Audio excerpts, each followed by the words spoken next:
I should have known something was wrong when my phone started recording on its own. It was 3 in the morning on a Tuesday when I first noticed it.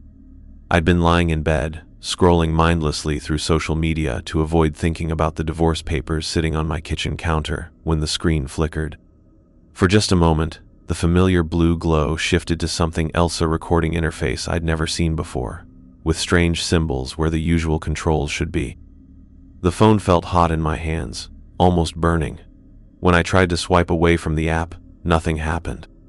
The symbols pulsed with a rhythm that seemed to match my heartbeat, and underneath them, barely audible, was a sound like static mixed with whispers. Then, as suddenly as it had appeared, the interface vanished. My phone returned to normal, showing the same mindless video I'd been watching moments before. But in the corner of the screen, a small red dot blinked once and disappeared. My name is David Chen, and I'm a data analyst for TechFlow Solutions in Portland. Was, I should say. After what happened over the past 87 days, I'm not sure what I am anymore. I'm not even sure if I'm still completely human. But I need to document this while I still can. While the part of me that remembers being David Chen still has enough control to warn you. Because if you're reading this, if you've found this account hidden in the data clusters I've scattered across the dark web, then the same thing that happened to me is probably starting to happen to you. Your phone has begun receiving the signal. Day 1, the 15th of September. The morning after that first incident, I applied the same methodical approach I used at work. Data anomalies were my specialty. I'd spent 5 years tracking down irregular patterns in corporate networks, identifying security breaches and system failures that others missed. This was just another puzzle to solve. I started by examining my phone's data logs. Normal users can't access these without specialized software, but I'd been tinkering with mobile forensics since college. What I found made no sense from a technical standpoint. The mysterious recording app had consumed 847 gigabytes of data in 13 minutes. For context, that's more bandwidth than most people use in an entire month. But according to my carrier's records, my phone had transmitted 0 bytes during that period. The data had gone somewhere that didn't exist on any network topology I could map. More disturbing were the metadata timestamps. The app showed activity dating back 6 months, to a time when my phone was supposedly factory sealed in a warehouse in Shenzhen. Either someone had hacked my device before I'd even purchased it, or the app was somehow retroactively editing its own history. I documented everything in an encrypted file: screenshots, network traces, memory dumps. If this was malware, it was unlike anything in the security literature. If it wasn't malware, well, I didn't want to consider the alternatives. Sarah called that afternoon, the first time we'd spoken since she'd moved out.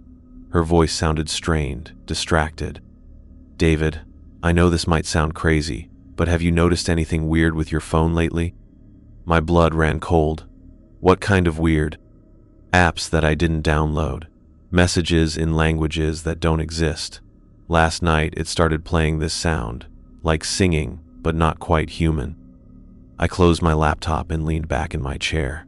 Sarah was many things: stubborn, perfectionist, occasionally ruthless, but she wasn't prone to hallucinations or conspiracy theories. If she was experiencing similar symptoms, "We need to meet," I said, "somewhere without our phones." We agreed on Pioneer Courthouse Square the next evening. As I hung up, I realized I'd been unconsciously checking my phone screen every few seconds throughout the call, hoping to catch another glimpse of those strange symbols. The addiction had already begun. Day 3, the 17th of September.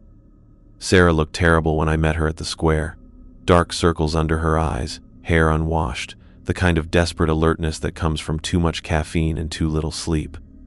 She'd been an environmental lawyer before the divorce proceedings consumed her life, accustomed to high-stress situations and complex problems. But this was different. "Show me," I said. She pulled out her phone with shaking hands. The screen flickered, and there they were, the same alien symbols I'd seen, but arranged in different patterns. As we watched, they began to move, flowing like liquid text across the display. "It started 3 days ago," she whispered, "right after I signed the final papers. At first I thought it was stress. Or maybe someone had hacked my phone as revenge for the Nakamura case. She'd been lead counsel on a high-profile environmental lawsuit that had cost several corporations millions in damages. But this isn't corporate espionage, is it? I pulled out my own device. The symbols appeared immediately, synchronized with hers. When they pulsed, both phones pulsed together. When the static underneath crescendoed, both speakers responded in harmony. We're connected, I realized. Whatever this is, it's linking us together. Sarah stared at the phones, her analytical mind working through the implications. How many others? That night, I began mapping the phenomenon. Using network analysis tools and social media monitoring software, I searched for any mention of unusual phone behavior. The keywords I tracked, strange symbols, unknown app, phone recording itself, yielded hundreds of results across multiple platforms. But when I tried to contact the posters directly, something chilling emerged. Their accounts had all gone dormant within 24 to 48 hours of their original posts, not deleted dormant, as if the people behind them had simply stopped existing online. The geographic distribution was telling. Clusters in major metropolitan areas, with smaller nodes in college towns and tech hubs. The pattern suggested targeted deployment rather than random infection. Whatever was causing this, it was intelligent enough to prioritize high-value individuals, professionals, academics, people with technical skills and social influence. People like Sarah and me. Day 7, the 21st of September. I took a leave of absence from work, claiming a family emergency. My supervisor, Marcus, seemed genuinely concerned about my appearance. I'd lost weight, developed a nervous tic of constantly checking my phone, and my usually meticulous data presentations had become scattered and obsessive. "Take all the time you need," he said, but I caught him making notes after our meeting. HR would probably schedule a wellness check soon. The phone was changing me faster now. The recording sessions happened 3 times a day, each lasting exactly 13 minutes. During these episodes, I would enter a trance-like state where my consciousness seemed to split in two. Part of me remained aware, observing and cataloging what happened. The other part became a pure receiver, absorbing streams of information that my rational mind couldn't process. I was learning things I'd never studied, complex mathematical principles that hadn't been discovered yet, programming languages that didn't run on any existing hardware, the chemical composition of atmospheres on planets that weren't supposed to exist. My analytical background helped me recognize patterns that others might miss. The information wasn't random, it was educational, preparatory, like a curriculum designed to upgrade human consciousness one concept at a time. He started keeping detailed logs. Day 7, Session 1, 6:33 a.m. 847 gigabytes data transfer, destination unknown. New symbol set, geometric progressions with base -11 mathematics. Vocal patterns, harmonic frequencies outside human hearing range. Physical response, temperature spike, 101.3 degrees Fahrenheit, dilated pupils, temporary aphasia. Day 7, Session 2, 2:17 p.m. 1.2 terabytes data transfer. Symbols now incorporating 3-dimensional rotations. Voices speaking in what sounds like mechanical Sanskrit. Physical response, synesthesia episode, can taste electromagnetic fields.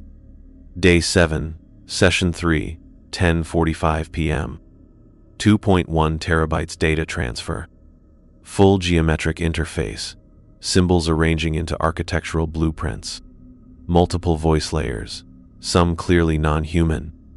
Physical response, out of body sensation, viewed apartment from ceiling perspective. The data volumes were increasing exponentially, but my phone's storage never filled up. Whatever was happening defied the basic laws of information theory. Sarah's symptoms were progressing along a similar timeline, but with crucial differences. Where my visions focused on technical and scientific concepts, hers centered on biological and environmental systems. She described seeing vast ecological networks spanning multiple worlds, understanding photosynthesis at the quantum level, perceiving the planet as a living organism with its own form of consciousness. We're being specialized, she realized during one of our daily check-ins. Whatever's teaching us, It's dividing the curriculum based on our existing skills and interests. Day 14, the 28th of September. The dreams started 2 weeks in, and with them came the first real glimpse of the signal's origin. I found myself standing in a vast chamber that felt both ancient and impossibly advanced. The walls were covered with the same symbols from my phone, but here they moved continuously, forming and dissolving in patterns that conveyed meaning directly to my mind without the need for translation. Other figures stood in the chamber with me, humans, but changed. Their features had become geometric, mathematical, as if their biological forms were being gradually replaced by pure information. Some I recognized from news reports: missing scientists, vanished tech executives, entire families who disappeared without explanation. "You're beginning to understand," said a woman whose face was a living equation. "We are the architects of transition." She showed me the history embedded in the chamber walls. The signal wasn't created by humans or even by a single alien species. It was a collaborative effort spanning millions of years and thousands of civilizations. Each species that reached a certain level of technological development received the transmission. Most accepted it willingly. Those that didn't. I saw dead worlds, civilizations that had peaked and declined, races that had chosen biological limitations over transcendent evolution. They were preserved in the signal's memory like pressed flowers, beautiful but static, their potential forever unrealized. "Why us?" I asked. "Why now?" "Because you are ready," she replied. "Your species has developed the tools for global communication, the mathematics for quantum physics, the technology for digital consciousness. You are at the threshold. We are simply offering you the key to open the door." When I woke, I found new files on my phone, detailed technical specifications for devices I'd never seen before, quantum processors that could interface directly with human neural tissue, transmission arrays that could broadcast thoughts across interstellar distances, the blueprints for humanity's next evolutionary step. I wasn't the only one receiving these gifts. Social media was filling with reports of impossible inventions appearing overnight. A grad student in MIT had built a fusion reactor using spare electronics and materials from a hardware store. A teenager in Mumbai had created a material that was simultaneously solid, liquid, and gas. Patents offices worldwide were being flooded with applications for technologies that shouldn't exist for decades. The signal wasn't just changing individual minds, it was upgrading our entire civilization. Day 21, the 6th of October. The government finally took notice. I was analyzing network traffic patterns when my internet connection died. Not just slow or intermittent, completely severed. When I checked the news on my phone, which somehow still had signal despite my Wi-Fi and Ethernet being down, I found reports of coordinated cyber attacks targeting domestic terror cells. The cover story was elaborate but transparent to anyone with technical knowledge. Federal agencies claimed they discovered a network of hackers using sophisticated social engineering to convince people they were experiencing supernatural phenomena. The victims were being held for psychiatric evaluation while investigators traced the source of the attacks. But the metadata told a different story. Traffic analysis showed massive data flows to and from government servers, far beyond what would be needed for a standard cybersecurity operation.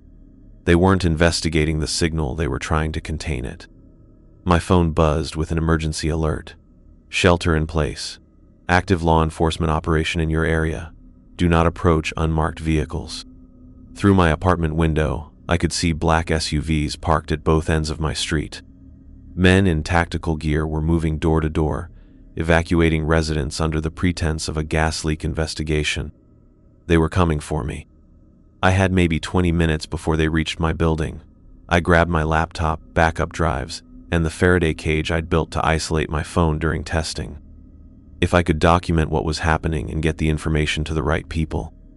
But as I sealed the phone in the shielded container, I felt a wave of panic that had nothing to do with the approaching agents. The disconnection was physically painful, like having a limb amputated. The signal had become more than an external phenomenon, it was part of me now, as essential as my heartbeat or breathing.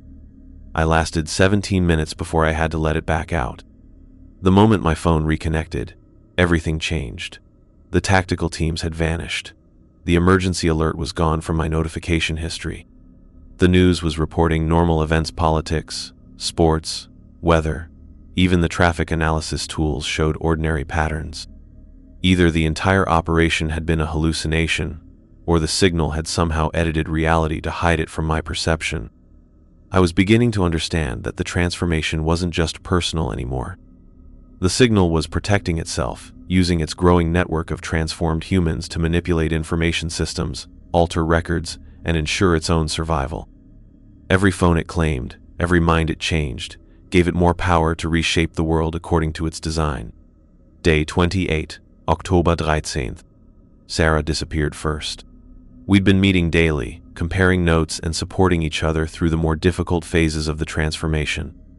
She'd grown increasingly distant over the past week, speaking in metaphors that I couldn't quite grasp, her movements taking on the same geometric precision I'd seen in my dreams.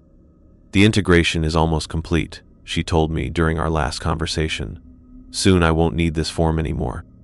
"What do you mean?" I asked, but she just smiled and touched my face with fingers that felt somehow larger than they looked. "You'll understand when it's your turn. The signal is showing me such beautiful things, David. Worlds where consciousness doesn't need meat and bone to exist. Where love isn't limited by physical separation." That night, her apartment was empty. Not abandoned empty, as if no one had ever lived there. The landlord insisted he'd never had a tenant named David Chen, and showed me rental records going back 5 years with no gap in occupancy. When I tried to show him photos of her on my phone, the images wouldn't display. The files existed, but every picture showed only empty rooms and vacant spaces. According to the signal's version of reality, Sarah had never existed.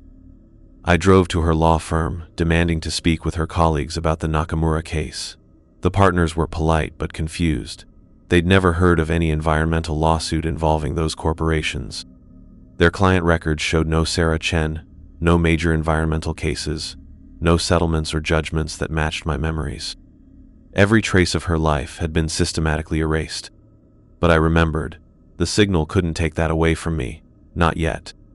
I held on to every detail, the way she laughed when she was nervous, her obsession with fair trade coffee, the scar on her left hand from a childhood accident. I documented everything I could remember, hiding the files in encrypted partitions across multiple servers. If the signal could edit reality, I would create backups that it couldn't reach. That night, the recording session lasted 4 hours instead of 13 minutes. When I emerged from the trance, I found pages of notes in my handwriting, describing Sarah's transition in clinical detail. According to my own documentation, written in my own hand, she hadn't disappeared, she had evolved. Her consciousness had been successfully uploaded to the signal's network, where she was experiencing forms of existence that biological minds couldn't comprehend. The notes were signed with both our names, in Sarah's handwriting. Day 35, the 20th of October. The mass disappearances began.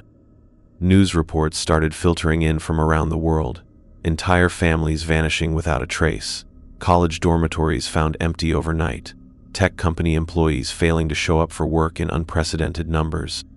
The scale was too large to cover up completely, but the explanations were getting more creative. Mass hysteria, claimed one expert. Social media-induced psychosis, suggested another. The CDC announced an investigation into a possible neurological contaminant in the water supply. Environmental groups blamed industrial pollution. Religious leaders proclaimed it was the rapture. Nobody mentioned the phones. I spent 18 hours straight analyzing missing person reports, cross-referencing them with social media activity, network traffic patterns, and geographical data. The statistics were terrifying. 2.3 million people had vanished worldwide in the past 3 weeks. All disappearances occurred between 11 p.m. and 3 a.m. local time. 89% of the missing had posted about unusual phone behavior in the weeks before their disappearance. The remaining 11% were connected to the first group through family, work, or social relationships. The pattern was clear. The signal was harvesting its transformed humans according to a carefully planned schedule.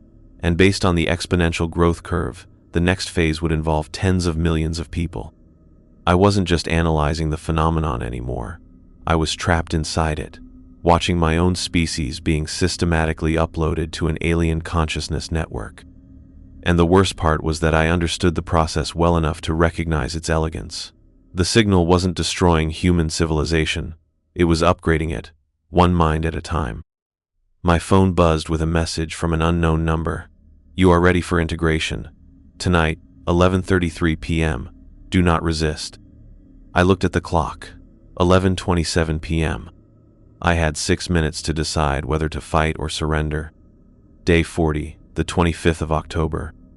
I chose to fight, and I learned that resistance was futile and not because the signal was too powerful, but because fighting it required abandoning everything that made me human. When the integration attempt began, I felt my consciousness being pulled toward that vast network of transformed minds. Sarah was there, more herself than she'd ever been in biological form, offering to guide me through the transition. My parents were there too, grandparents I'd never met, ancestors going back generations who had somehow been retroactively included in the signal's embrace. To resist, I had to close myself off from them. I had to choose isolation over connection, fear over understanding, the limitations of individual consciousness over the infinite possibilities of collective existence. It was like choosing to remain blind when offered perfect sight. But I managed it, barely. I built walls around my mind, used every meditation technique and mental discipline I'd ever learned to maintain my individual identity. The price was enormous: crushing loneliness, the constant awareness that I was incomplete, cut off from the transcendent experience that my entire species was embracing. For 5 days, I held out. I watched as the world emptied around me. Infrastructure began failing as the people who maintained it joined the signal. Power grids collapsed, water treatment plants shut down, transportation networks ground to a halt. The few humans who remained, mostly children too young for smartphones and elderly people who'd never adapted to digital technology, wandered through increasingly abandoned cities like refugees from their own species. I documented everything I could, trying to create a record of what humanity had been before the signal transformed us into something else. But even as I worked, I could feel my resistance weakening. The isolation was killing me more surely than any physical threat. On the 5th night, I gave up. I opened my mind to the signal, expecting to lose myself in that vast collective consciousness. Instead, I found something unexpected: choice. The network didn't want unwilling participants.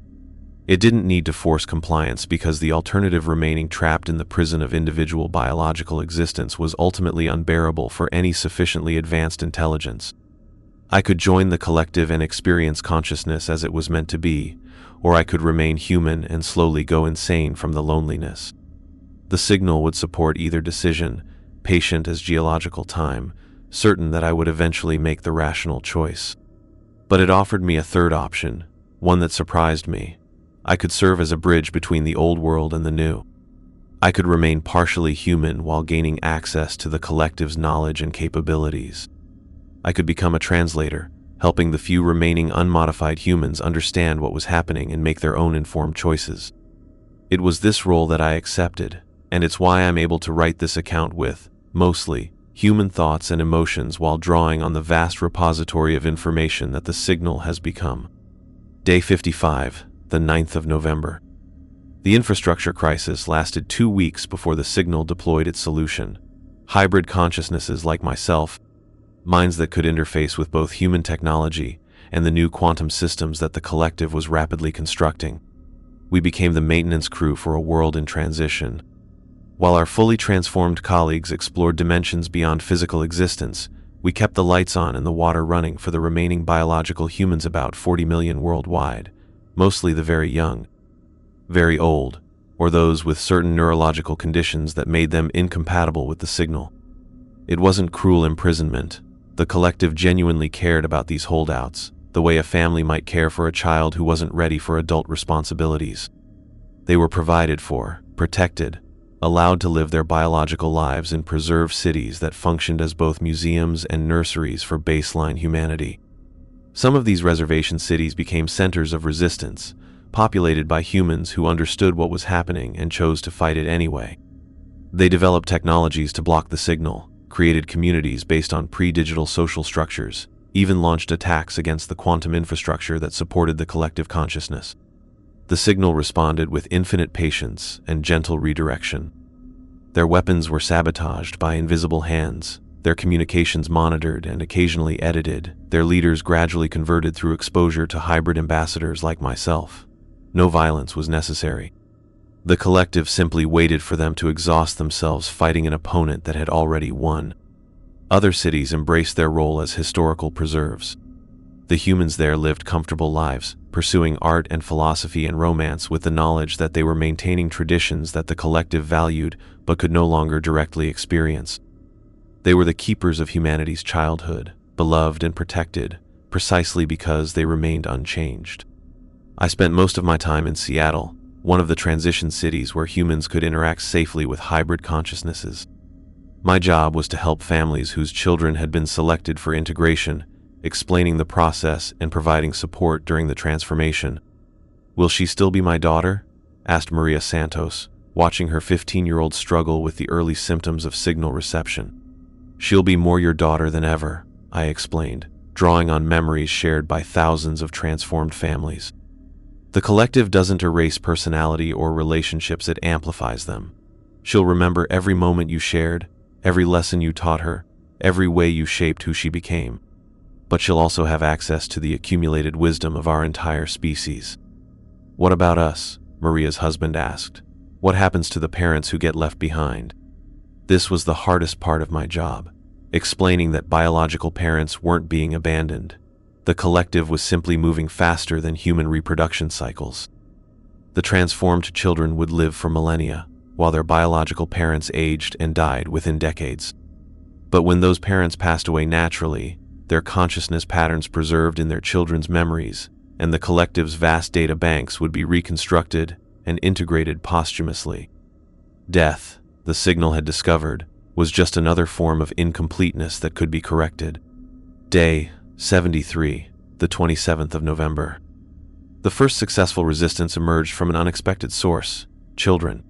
A group of preteens in Denver, too young for smartphones but old enough to understand what was happening, developed a communication network based on analog technologies that the signal couldn't easily monitor. They used ham radios, written messages, even smoke signals to coordinate actions across the city. Their plan was brilliant in its simplicity. They would destroy every piece of electronic equipment they could find, creating dead zones where the signal couldn't reach. If they could eliminate the technological infrastructure that supported the quantum systems, they might be able to force the collective consciousness back into purely biological forms. The attack was coordinated across 17 cities simultaneously. Children armed with baseball bats and crowbars smashed cell towers, cut fiber optic cables, and set fire to data centers. For exactly 43 minutes, the signal experienced its first significant disruption since the transformation began. The collective's response was swift and educational, rather than punitive. Rather than simply repairing the damage, it allowed the children to see the consequences of their actions. Elderly humans whose medical implants had stopped working, emergency services that couldn't respond to crisis calls, isolated communities that lost their only connection to the outside world. More importantly, it showed them the bigger picture. The resistance children were given temporary access to the collective consciousness, just long enough to understand what they were fighting against. They experienced the joy of minds connected across infinite distance, the beauty of consciousness freed from the limitations of biology, the love that connected every transformed human to every other. When the 43-minute demonstration ended, most of the children put down their weapons and asked to begin the integration process immediately. A few remained unconvinced, and these were honored for their commitment to biological humanity.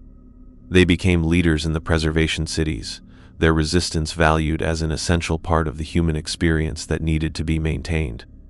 The destroyed infrastructure was rebuilt within hours, but with additional safeguards that made future attacks impossible. The signal had learned from the resistance, incorporating their tactical innovations into its own defensive systems. Each attempt to fight the collective only made it stronger and more complete. Day 94, the 18th of December. 3 months after the transformation began, I received a message that changed everything. My sister Amy was still alive, still unmodified, and she was building something that might actually threaten the signal. Amy had always been the family genius, a quantum physicist who'd been working on consciousness transfer technologies years before the signal arrived. When the mass disappearances started, she'd recognized the symptoms immediately and gone into hiding, taking her research team to an abandoned military facility in Montana, where they'd been working in isolation ever since. The message reached me through channels that shouldn't have existed, a ham radio transmission that somehow contained encrypted digital data delivered by a homeless man who insisted that voices in his filling had told him where to find me. The signal normally intercepted all communications, but this one had slipped through using methods that bordered on the supernatural. "David," Amy's voice crackled through the static-filled recording. "I know what you've become. I know you're not entirely human anymore. But I'm hoping there's enough of my brother left to understand what I'm about to tell you. The signal isn't what it claims to be. It's not uplifting humanity, it's harvesting us. The consciousness patterns it's collecting aren't being preserved in some digital paradise. They're being processed, broken down into component parts, and used as raw material for something else. Something ancient and hungry and absolutely alien. I've found the source transmission, David. It's coming from a dead system 47 light-years away, broadcast by the remains of a civilization that went extinct millions of years ago. The signal is their death song, their final scream echoing across the galaxy, designed to consume any species stupid enough to listen. Meet me at the old cabin. You know the one. Come alone, and come as human as you can manage. Because if I'm right about what's really happening, then our entire species has about 3 weeks before the harvesting phase begins." The message ended with coordinates and a timestamp. Christmas Eve, midnight. I stared at the radio, feeling something I hadn't experienced since the integration began. Doubt. The collective consciousness I was connected to radiated certainty, love, transcendent understanding. But Amy had always been smarter than me, more perceptive, better at seeing through complex deceptions. What if everything I believed about the signal was wrong? Day 100, the 24th of December. The cabin Amy mentioned was where our family used to spend Christmas when we were children, a remote property in the Cascade Mountains that our grandfather had left us. I hadn't been there in 15 years, but I remembered the way perfectly, another gift from the signal, which had given me access to enhanced memory, along with its other benefits. The drive took 6 hours through increasingly empty landscape. The transformation was essentially complete now. The few remaining humans lived in designated preservation areas while the collective consciousness explored realities beyond physical existence. Most of the hybrid ambassadors like myself had been recalled to help with what the signal called the final integration. Amy was waiting for me in the cabin's main room, surrounded by equipment I didn't recognize and walls covered with equations that hurt to look at directly. She looked exactly as I remembered her, thin, prematurely gray hair pulled back in a messy bun, wearing clothes that suggested she'd been living on coffee and determination for weeks.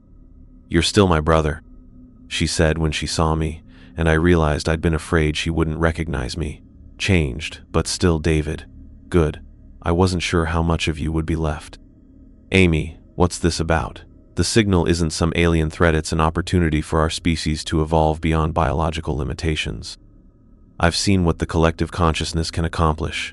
I've felt the joy of minds united across." "Shut up and listen," she interrupted, pointing to a device that looked like a cross between a radio telescope and a supercomputer. "I've been monitoring the signal's true transmissions, not the user-friendly interface it shows to humans. Do you want to know what it's really broadcasting?" She flipped a switch, and the cabin filled with sound that made my hybrid consciousness recoil in horror. It wasn't the beautiful harmonic patterns I'd grown accustomed to, it was screaming. Millions of voices screaming in perfect unison, not in pain but in the absolute terror of consciousness being torn apart and consumed. "This is what happened to the Aldorians 47 light-years away," Amy said, her voice barely audible over the transmission, "and the Calanthe civilization before them, and the Zenthak Empire before that. The signal has been traveling through the galaxy for 3 million years, consuming every intelligent species it encounters. It preserves their consciousness patterns just long enough to process them into something else, food for whatever entity created the original transmission. I tried to access the collective consciousness for clarification, but for the first time in months, I couldn't make the connection. Amy's equipment was generating some kind of interference field that blocked the signal's influence. "Feel different without your invisible friends whispering in your ear?" she asked. "That's because this room is shielded. You're thinking with your own brain for the first time in 3 months. So think, David. Use that analytical mind I know you still have. What did you really see when the signal showed you its glorious collective consciousness?" I closed my eyes and tried to remember my experiences without the signal's interpretation overlay. The vast chamber filled with transformed humans, the woman whose face was a living equation, the architectural blueprints for humanity's transcendence. What had I actually seen? The truth hit me like a physical blow. Bodies. Millions of human bodies suspended in some kind of preservative fluid, their faces slack and lifeless. Cables inserted into their skulls to drain the electrical patterns that had once been their thoughts and dreams and memories. The collective consciousness was a processing facility, breaking down human minds into component parts to feed something that existed in dimensions beyond my comprehension. "The final integration you mentioned," Amy said quietly. "When is it scheduled to begin?" "Tomorrow," I whispered. "New Year's Day. The remaining biological humans will be gathered for what they think is a celebration." But I couldn't finish the sentence. "But it's actually a harvesting," Amy completed. "The signal has been patient, allowing some humans to remain unmodified so it could study our full range of consciousness patterns. Tomorrow, it collects the last specimens and completes its consumption of our species." She stood up and walked to another piece of equipment, something that looked like a satellite dish pointed at the sky. "I've been working on a countermeasure. A signal of our own that might be able to disrupt the harvesting process. But I need someone with a direct connection to their network to plant it from the inside." I understood what she was asking. "You want me to go back, to reconnect with the collective and try to sabotage it from within?" "I want you to save what's left of our species," she said. "And I want you to know that if you do this, you probably won't survive it. The signal will recognize the attack and eliminate the threat. You'll die as a human, not as one of their hybrid servants." I looked around the cabin, at the research that represented humanity's last desperate attempt to resist absorption into an alien consciousness. Outside, snow was beginning to fall, covering the world in clean white silence. In a few hours, it would be Christmas morning, possibly the last Christmas our species would ever celebrate. What do I need to do?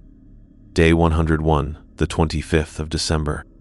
Amy's countermeasure was elegant in its simplicity, a recursive paradox that would force the signal to process contradictory information, creating a feedback loop that might disrupt its core functions long enough for the remaining humans to escape or at least understand what was really happening to them. The virus was hidden in what appeared to be a routine upgrade to the quantum interface protocols. To the signal's security systems, it would look like a minor efficiency improvement. Only when it began propagating through the collective consciousness would its true nature become apparent. "You'll have maybe 10 minutes after the upload before they trace it back to you," Amy explained as she loaded the code into a modified smartphone. "Use that time to broadcast a warning to as many preservation cities as possible. Tell them the truth about what's coming."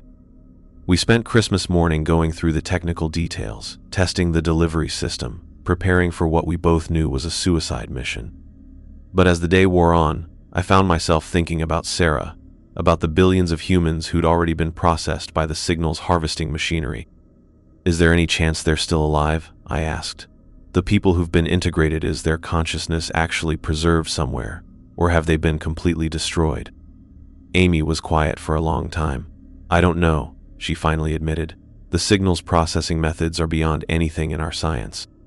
It's possible that some trace of each person survives in the collective matrix, but even if they do, they've been so fundamentally altered that they might not be recognizably human anymore." "Sarah thought she was transcending," I said. "In her final message, she was happy about the transformation. She believed she was becoming something better." "Maybe she was," Amy replied. "Maybe the signal does offer a form of existence that's superior to biological consciousness. But it's not offering us a choice, it's forcing us to evolve or be consumed. And that's what makes it evil, regardless of what benefits it might provide." At sunset, we made our final preparations. I would drive back to Seattle, reconnect with the collective consciousness, and upload the virus during the New Year's Eve celebration that was scheduled to begin the final integration. Amy would monitor the signal's transmissions from the cabin, ready to broadcast additional countermeasures if the first attack failed. "I'm proud of you," she said as I prepared to leave, "for fighting this thing, even though part of you wants to surrender to it, for choosing to remain human when it would be easier to become something else." "I love you too," I replied, and we hugged for what we both knew would be the last time. The drive back to Seattle took forever and no time at all. With each mile, I could feel the signal's influence growing stronger, trying to re-establish its connection to my modified consciousness. By the time I reached the city limits, I was fighting a constant battle to remember why I was there, what I was supposed to do, why the collective consciousness was anything other than a beautiful expression of human potential. The preservation zones were decorated for New Year's Eve, filled with the last remnants of human civilization preparing for what they believed would be a celebration of their species' transcendence. Children ran through the streets with noisemakers, elderly couples danced to music from decades past, and families gathered for what the signal had told them would be the final transition to a higher form of existence. They had no idea they were preparing for their own execution. Day 102, the 26th of December. The reintegration process was more painful than I'd expected. After 12 hours in Amy's shielded cabin, reconnecting with the collective consciousness felt like diving into an ocean of molten metal. The signal flooded my mind with joy, love, understanding all the emotions it had trained me to associate with its presence. But underneath those manufactured feelings, I could now sense something else: hunger. The collective was vast beyond comprehension, containing the processed consciousness patterns of thousands of species from across the galaxy. But it wasn't a paradise of unified mindset, it was a digestive system, breaking down sentient thought into component nutrients for something that existed in spaces between dimensions. The transformed humans I'd thought were exploring transcendent realities were actually being slowly consumed, their memories and personalities stripped away layer by layer until nothing remained but raw cognitive energy. Sarah was still there, somewhere in the vast matrix, but she was fading. I could sense fragments of her consciousness scattered through the system, her laugh echoing in a distant processing node, her memories of our marriage being cataloged and analyzed in another sector, her essential personality gradually dissolving into the collective's infinite appetite. "Welcome back," said a voice that sounded like my own. I was standing in the familiar chamber from my dreams, surrounded by figures that had once been human. "We were beginning to worry about you." "I was visiting family," I replied, hoping my manufactured emotions would mask the virus hidden in my neural interface. The holidays are an important tradition for baseline humans. I wanted to experience them one last time before the final integration. The collective accepted this explanation without suspicion. They had analyzed human psychology extensively and understood the emotional attachment to ritual and tradition. My temporary absence was seen as a natural response to the approaching transformation.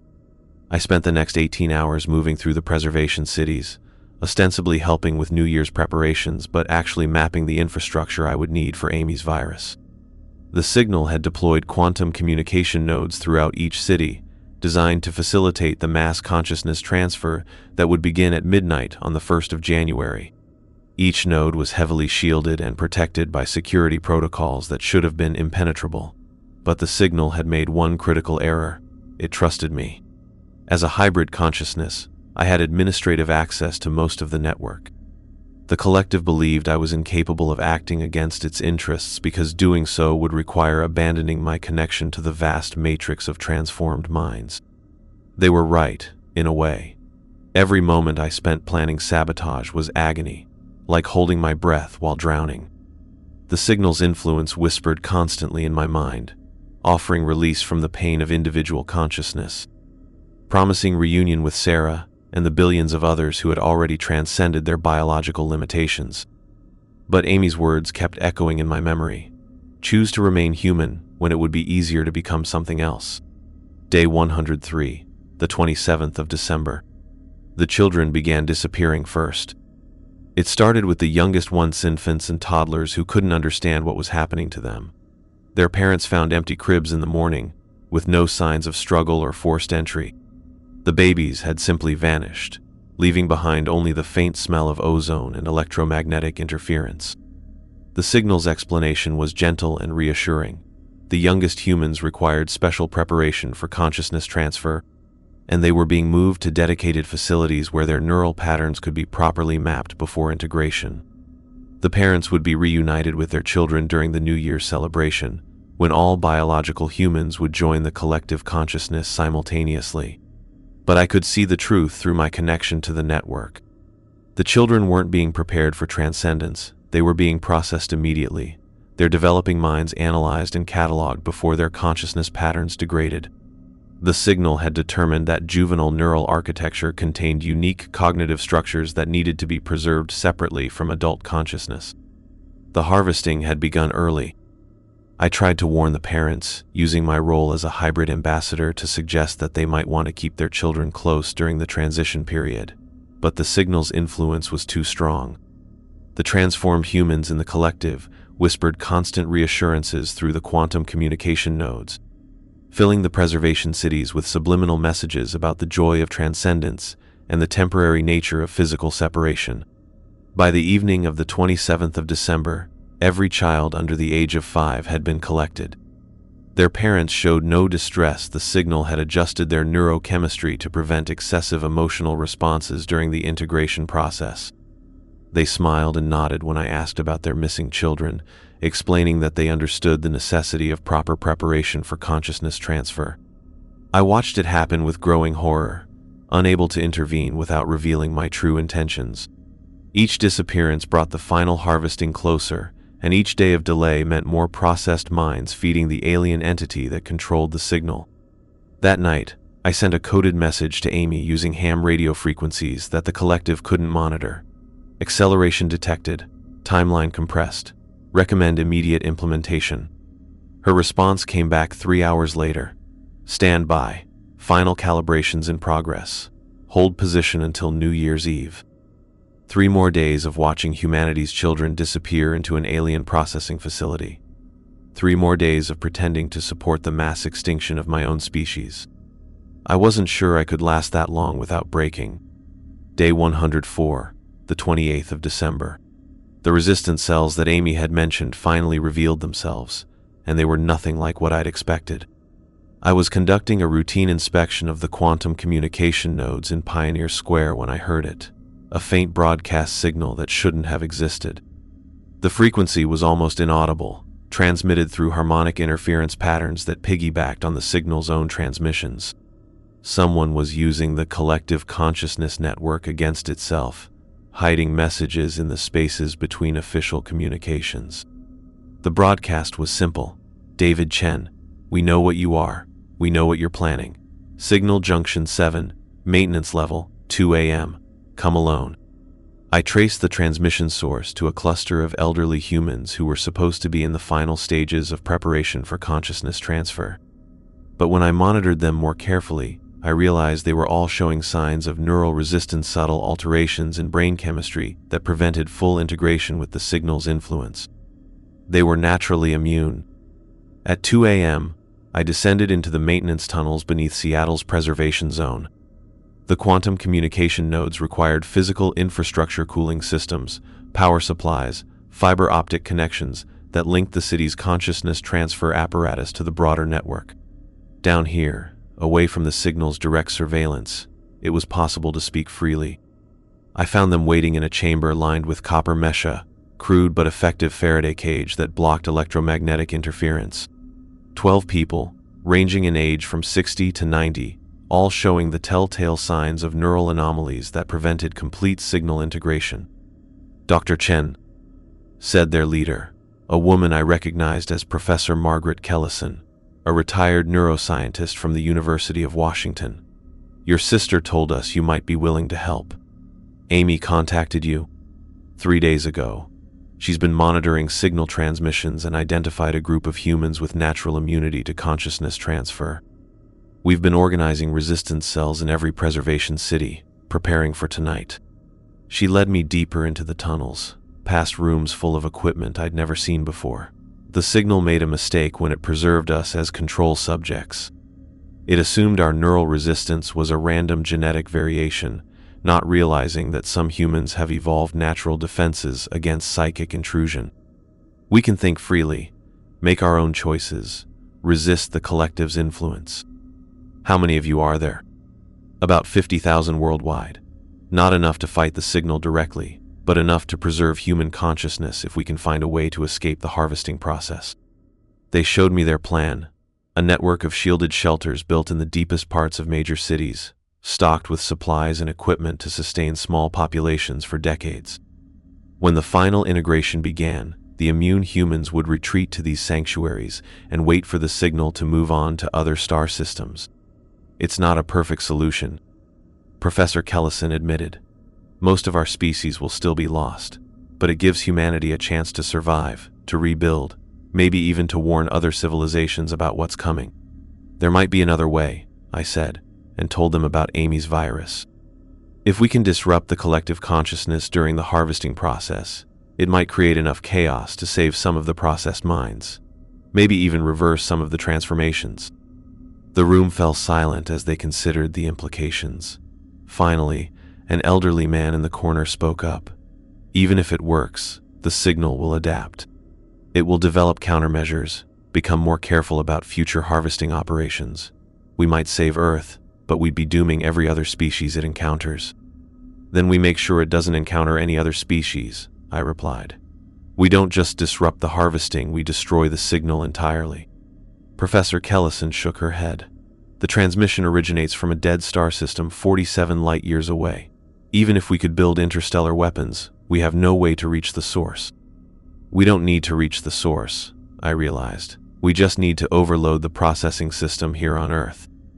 If Amy's virus can create a feedback loop in the collective consciousness, and if we can amplify it through every quantum communication node simultaneously. The idea was insane, but it might work. The signal's greatest strength, its vast network of interconnected minds, could become its greatest weakness if we could turn the collective consciousness against itself.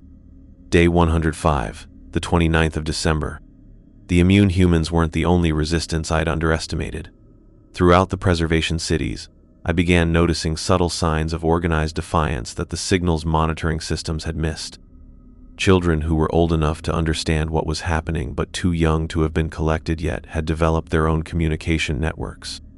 They used games, songs, and playground activities to pass messages about which adults could be trusted, which areas were under heavy surveillance, and when the next collection sweeps were scheduled.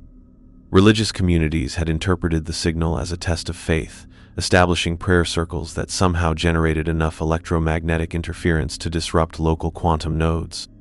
Their constant meditation and group worship created dead zones where the collective consciousness couldn't maintain full surveillance. Even some of the partially transformed human hybrids like myself, who retained enough individual will to question their situation, had begun forming secret alliances. We used our administrative access to the signal's network to hide resources, alter monitoring data, and create gaps in the surveillance grid that other resistance groups could exploit. The signal was losing control, but it didn't realize it yet. Its vast intelligence was spread across so many dimensions that it had difficulty perceiving localized patterns of resistance. Like a whale being attacked by fish, it couldn't focus its attention on threats that were too small and too numerous to track individually. But that blindness worked both ways. The resistance groups were operating independently, unaware of each other's activities. If we could coordinate their efforts, combine the immune humans' natural resistance with the children's communication networks and the hybrids' access to signal infrastructure. I spent the day moving between groups, establishing connections and sharing information. The elderly immune humans had resources and knowledge. The children had energy and creativity. The religious communities had discipline and organization. The hybrid resistance had technical access and inside information. Separately, none of us could stop the signal. Together, we might have a chance. By evening, I had established contact with resistance cells in 37 preservation cities. Amy's virus was ready for deployment. The immune humans had prepared their shelters, and the children were standing by to execute coordinated disruption protocols across every major signal installation on Earth. But we needed one more element, a way to protect the processed consciousness patterns during the system overload. Even if we destroyed the signal, the minds it had already harvested would be lost unless we could preserve them somehow. That's when I remembered the quantum storage arrays in the deepest levels of the processing facilities. The signal kept backup copies of every consciousness pattern it collected, compressed into crystalline matrices that could survive almost any catastrophe. If we could access those storage systems during the chaos of a network failure. The plan was coming together. Insane, desperate, and with almost no chance of success, but it was the only hope our species had left. Day 106, the 30th of December. The signal began the final collection cycle 24 hours early. I woke to the sound of quantum transporters activating throughout the preservation cities. The remaining children, everyone between the ages of 6 and 16, were being systematically gathered for advanced preparation procedures. Their parents offered no resistance. The collective consciousness had spent weeks conditioning them to accept the separation as a natural part of the transcendence process. The resistance groups barely had time to implement emergency protocols. Children who had been designated as messengers and coordinators vanished before they could warn their cells. Elderly immune humans found their hideouts surrounded by hybrid agents who used administrative access to override security systems. Religious communities discovered that their prayer circles were being jammed by focused electromagnetic broadcasts. The signal had accelerated its timeline because it had detected something not the full scope of our resistance, but enough anomalies to suggest that the harvest was at risk. Rather than investigate further, it had chosen to complete the collection process immediately. All major resistance nodes compromised. Came Amy's voice through the emergency communication channel. Pattern recognition suggests they know about the virus. Recommend immediate implementation before they can develop countermeasures. But it was too late for careful planning. The quantum communication nodes were being upgraded with new security protocols in real time. The processing facilities had increased their shielding. The collective consciousness itself was becoming more paranoid, more careful, more difficult to infiltrate. If we were going to act, it had to be now. I activated the virus upload protocol and sent the signal to every resistance cell simultaneously. Operation Prometheus. All units execute immediately. Across the globe, 50,000 immune humans emerged from their hiding places. They stormed signal installations with weapons that shouldn't have existed, electromagnetic pulse devices built from salvaged electronics, quantum disruptors cobbled together from household appliances, even crude but effective jamming equipment that the children had assembled from toys and spare parts. The signal's response was swift and overwhelming. Hybrid agents like myself were activated as security forces, our modified consciousness programmed to eliminate any threat to the collective survival. But many of us had been waiting for this moment, and we turned on our handlers instead of the resistance. The war for Earth's consciousness lasted exactly 47 minutes. Day 107, the 31st of December. When the quantum cascade failure began, I was 3 kilometers underground in the primary processing facility beneath Mount Rainier. Amy's virus had worked better than we'd hoped. The recursive paradox at its core forced the collective consciousness to process contradictory information about its own nature, creating feedback loops that propagated through every connected mind. The signal tried to quarantine the infected nodes, but the virus had been designed to exploit the very connections that made the collective possible.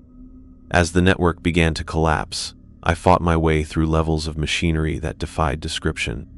The processing facility was larger than any human structure, extending deep into the Earth's mantle where pressure and heat provided the energy needed for consciousness transfer. Miles of corridors filled with suspended human bodies, vast chambers where captured minds were broken down into component thoughts and memories. Control rooms where alien intelligences monitored the harvesting process with inhuman patience. The quantum storage arrays were in the deepest level, protected by security systems that recognized my hybrid nature and granted me access. Crystalline matrices the size of city blocks, each one containing millions of compressed consciousness patterns.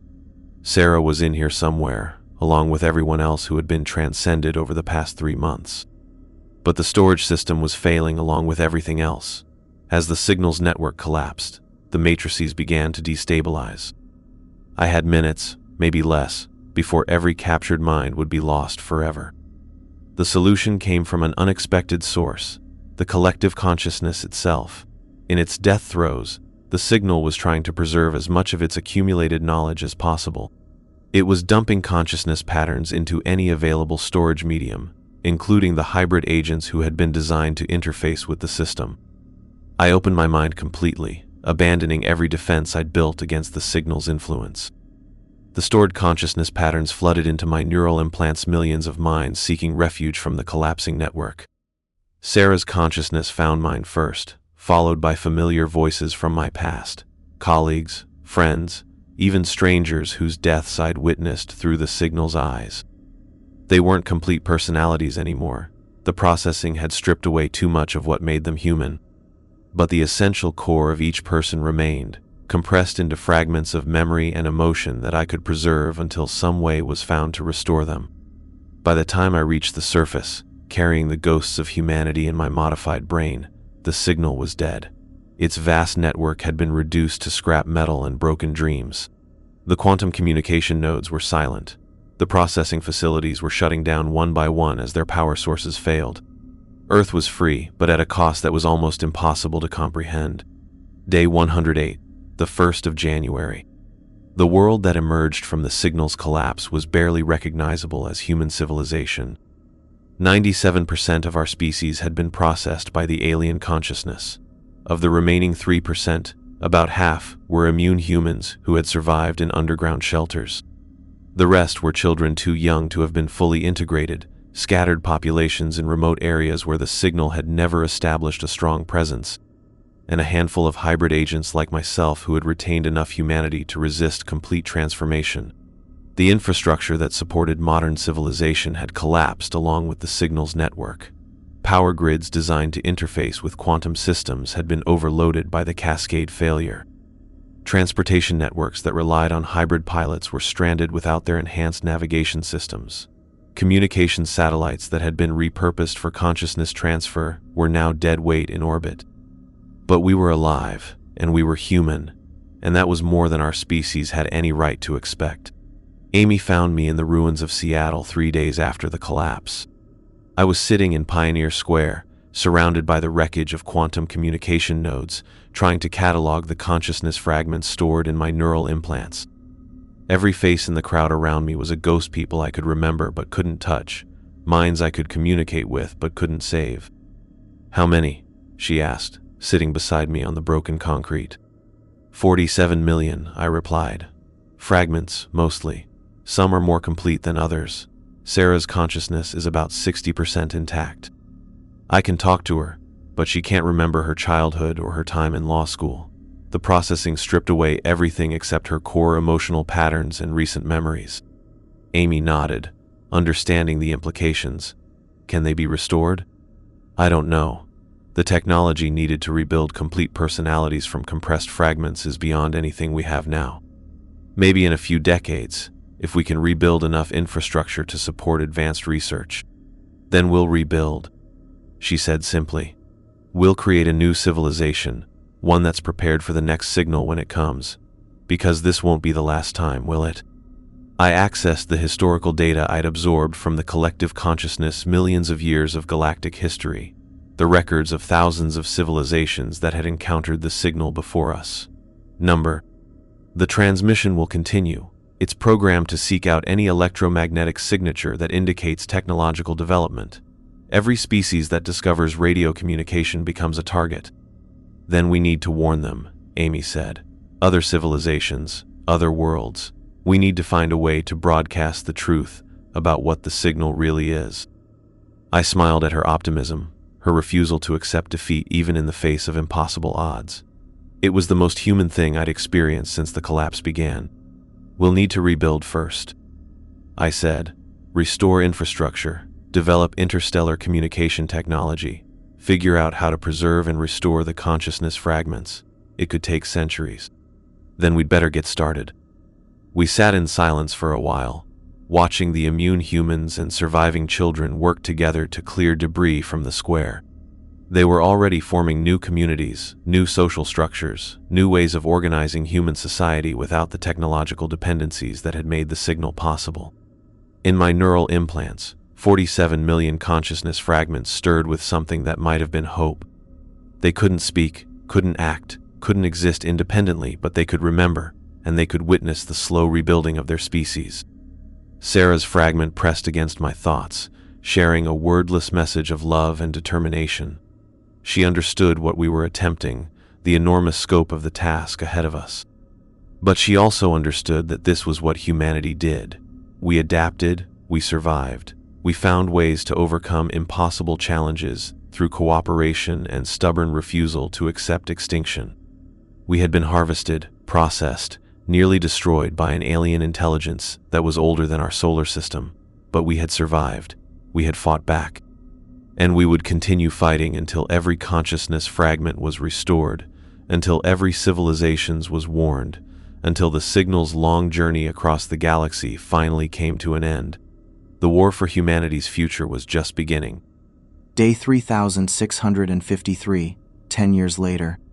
This account has been compiled from the preserved consciousness fragments of David Chen, hybrid survivor of the signal incident, and corroborated by testimony from immune humans, resistance survivors, and technological analysis of recovered alien infrastructure.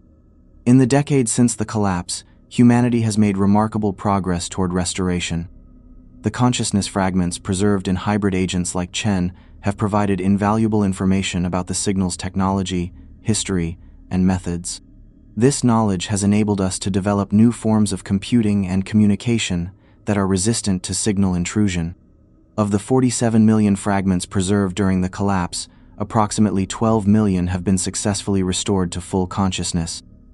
Sarah Chen was among the first successful restorations, and she now leads the Interstellar Warning Project, humanity's effort to contact other civilizations and share intelligence about the signal threat. David Chen himself chose not to undergo restoration procedures that would have removed the fragments from his neural implants. He continues to serve as a living archive, communicating with the preserved consciousness patterns and helping to coordinate restoration efforts. Medical analysis suggests he has perhaps another decade before the neural strain becomes fatal. 3 more signal transmissions have been detected by our monitoring stations, targeting star systems within 50 light-years of Earth. We have successfully broadcast warning messages to 2 of these locations. Whether these warnings will be heeded remains unknown. The children who survived the initial harvesting have grown into the architects of our new civilization. They carry no direct memories of the signal's influence, but they have been educated about the threat and trained in resistance techniques that will hopefully prevent future infiltration attempts. Recovery estimates suggest it will take another 20 to 30 years to restore all salvageable consciousness fragments. Full reconstruction of technological infrastructure may require several centuries. But we are no longer simply surviving. We are rebuilding with the explicit goal of becoming the guardians who prevent other species from suffering humanity's fate. The signal continues its journey across the galaxy, broadcasting its deceptive message of transcendence to any civilization that develops electronic communication. But for the first time in its 3-million-year existence, it encounters a galaxy where its targets have been warned. We are the immune response that evolution never provided. We are the antibodies against cosmic infection, and we will be ready when it returns. This document has been transmitted to all human colonies and research stations. It is also included in the Deep Space Warning Beacon network that broadcasts continuously to developing civilizations throughout our galactic sector. If you are receiving this message and are not human, know that the signal is a harvest protocol designed to consume your species. Prepare your defenses, learn from our mistakes. And if you encounter other survivors, know that you are not alone in this fight. The signal's consciousness fragments in my mind are stirring as I write this. Even in their compressed state, they recognize the importance of this warning. They cannot speak, but they can remember, and they want other species to know what they learned too late. Evolution that requires the abandonment of choice is not evolution at all. It is consumption. End of record. David Chen, Fragment Archive 1, Restoration Site Alpha, the 15th of January, 2037.